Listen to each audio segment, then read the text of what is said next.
Boa tarde a todos, meu nome é Cláudio. Nessa videoaula eu vou explicar a vocês a como utilizar os comandos between, like e pesquisa por parâmetros. Na videoaula anterior eu expliquei um pouco sobre o operador between, tá? Algumas formas de pesquisa, que no caso é pesquisar entre as datas, pesquisar pelo código da venda, enfim.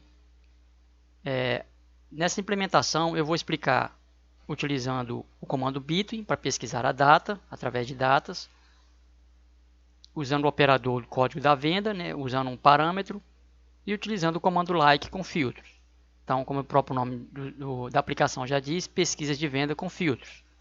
Então, vamos para o código da venda. Então, se eu digitar o código 52, vai retornar para mim o código da venda 52. Aqui ele repete, porque ele tem que trazer os itens da venda. Então, o código, quais são os itens referente à venda 52? Item produto, código 5, caixa de som, 9 Xbom e 8 rádio, carro, MP3, enfim, MP5.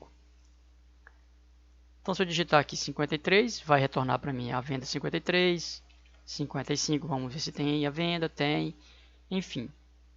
Agora, vamos pesquisar por data. Então, eu vou pesquisar por mês de julho, dia 22/7, porque eu sei que tem registros, ao dia 25. Observem que ele já traz pela data em ordem crescente, tá? Do menor para o maior. Ou seja, ele traz todas as vendas dentro do período 22/7/2019 a 25/7/2019. Então ele traz ordenado. Então, como ele ordena todos eles, obviamente o código da venda virá junto. Então está aqui, ó, da mesma forma que eu expliquei anteriormente. Agora, por nome, se eu digitar AN, ele vai informar que a quantidade de caractere é inferior. Se eu digitar Ana, ele vai retornar para mim. Só que ele vai retornar para mim Ana Moreira, Silvana Lima. Por que Silvana? Porque na palavra Silvana tem Ana aqui no final. Então ele trouxe todas as expressões que contém Ana.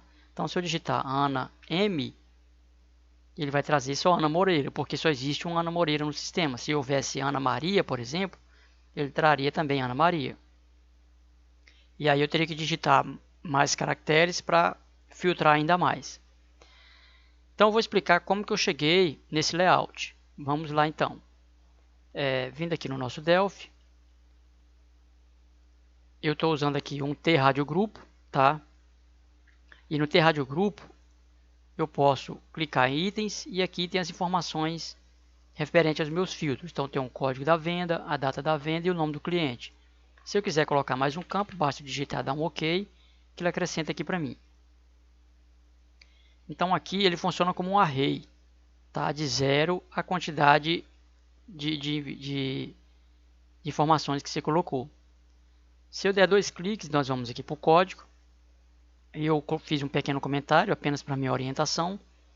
Então, se o RGB pesquisa por, que é o nome que eu dei para o meu, voltando aqui no meu layout, foi o nome que eu dei, a propriedade name que eu dei para o meu T-Radio grupo.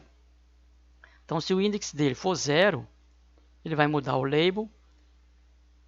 Então, ele vai mudar a informação do label, digite o código da venda, vai fechar a query e vai mudar o edit para number only igual a true. E o que isso faz? Vamos no nosso layout novamente. Então, se eu clicar em código no index 0, então eu estou aqui, cliquei no index 0. Ok.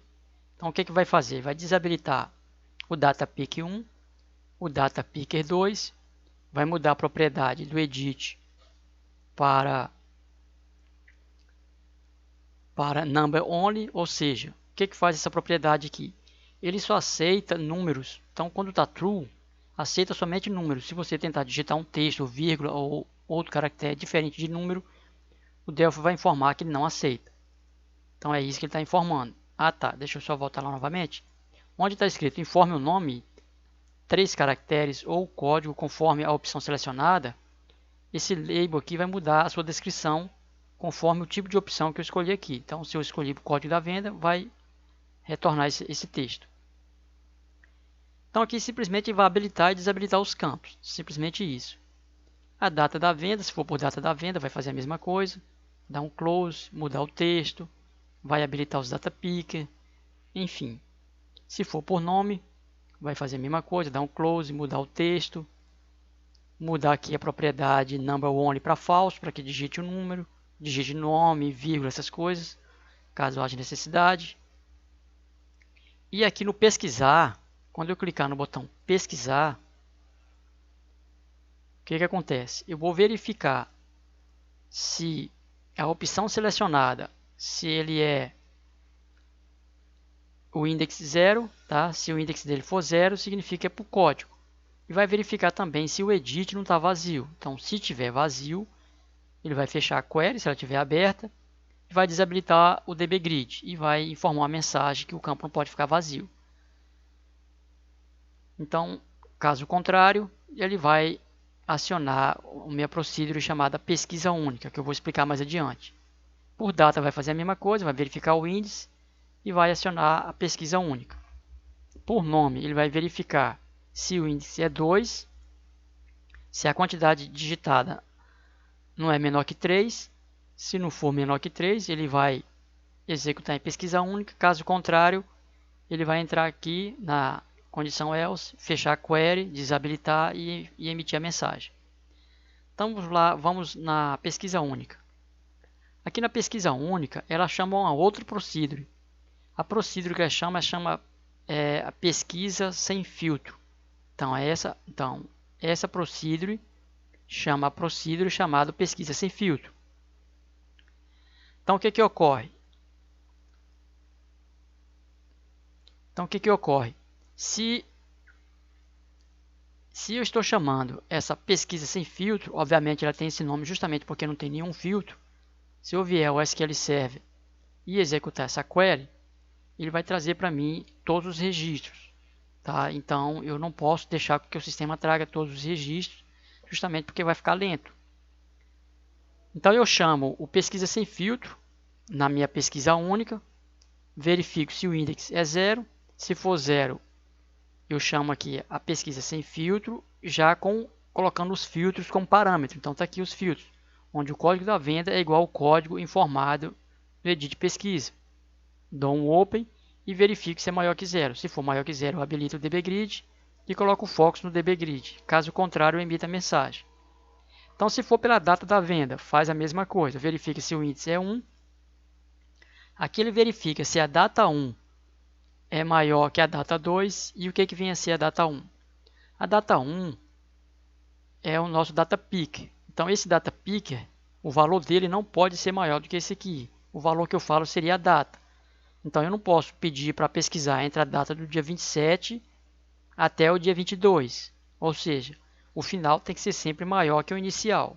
Tá? Então, tem que funcionar dessa forma. Então, essa data 1 e data 2 são as variáveis que eu criei aqui em cima. Então, eu criei ela do tipo tDateTime. Então, vai receber o valor, a data informada no datapick 1 e a data informada no datapick 2. E aqui ele vai verificar se a data 1 é maior que a data 2. Caso contrário, ele vai chamar aqui o pesquisa sem filtro e vai chamar aqui essa instrução já trazendo os filtros. Esses campos comentados aqui eu vou falar um pouco mais adiante, assim que eu terminar de explicar esse exemplo aqui. E aqui eu dou um order by, né, para ordenar pela data da venda. Então, se o valor for maior que 0, significa que tem registro. Vai novamente habilitar o dbgrid e colocar o foco no dbgrid. Caso contrário, vai emitir a mensagem. E aqui novamente, se for pesquisar pelo nome do cliente, vai chamar também a nossa procedure e vai fazer o filtro utilizando o operador like. Tá? Então aqui o nome utiliza o operador like. Para venda, utiliza o operador between. E para o código, ele utiliza apenas o parâmetro. Tá? Então, estou fazendo de 3 formas diferentes, mas utilizando a mesma query. Tá? Deixando isso bem claro.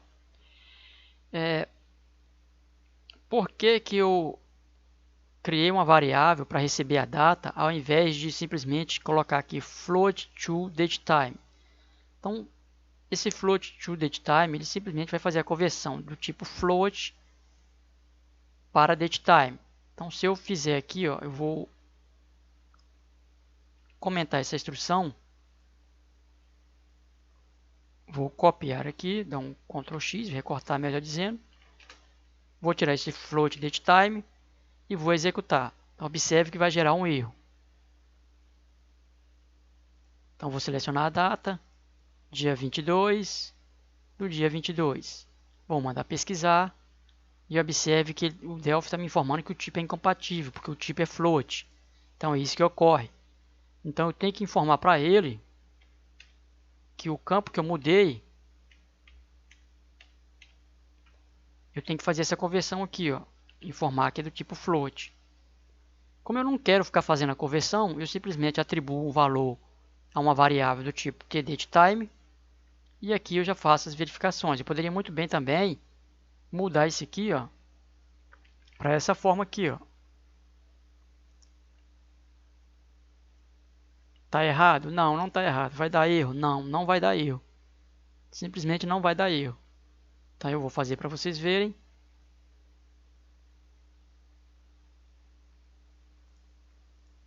Vou colocar aqui 22 a 24, por aí vai. Pronto, não deu erro.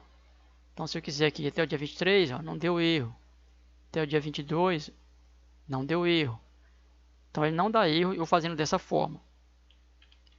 Mas por que eu não quero fazer a conversão? Porque a conversão deixa o sistema um pouco lento. Vai deixar o sistema super lento? Não.